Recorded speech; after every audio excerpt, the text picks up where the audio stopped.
leaked emails reveal that PwC helped a Russian oligarch escape sanctions at the outbreak of the Ukraine war. And according to this report, PwC helped them hide their billions in Cyprus bank accounts. Kylar, how did they do this, and how serious is this new allegation for PwC? Yeah, it's an incredible story, isn't it?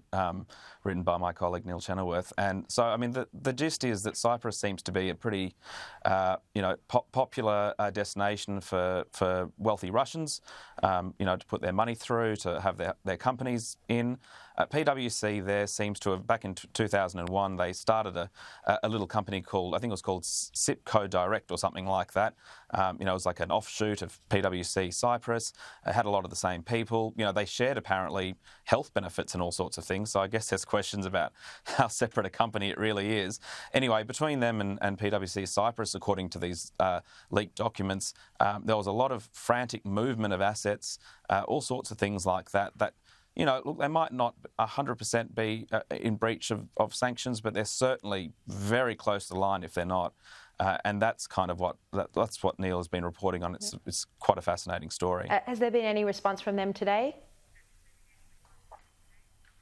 Well, the government in Cyprus say that they are that they're investigating at least one of the matters. There was one that sailed very close to the line, which was a transfer of a whole bunch of assets that was owned by one very wealthy Russian oligarch who I think was fairly close to Vladimir Putin, certainly was in a meeting with him kind of on the day or days around the Russian invasion of Ukraine. So they're looking into that because that one was quite amazing.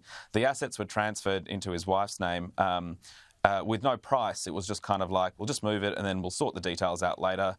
We've got to get it done quickly because the EU is going to be announcing sanctions, very shortly. So that's what the government in Cyprus says. Yeah, the PwC have kind of hedged their bets a little bit. They don't think that they've done anything wrong, but I guess this will only play out. Really, it's a very interesting picture because we've been reporting about what PwC is doing here, what's happened with PwC here. So it looks like it's not just an Australian issue, kind of skirting close to the to the law, close to regulations, but it is something that is affecting the company all around the world.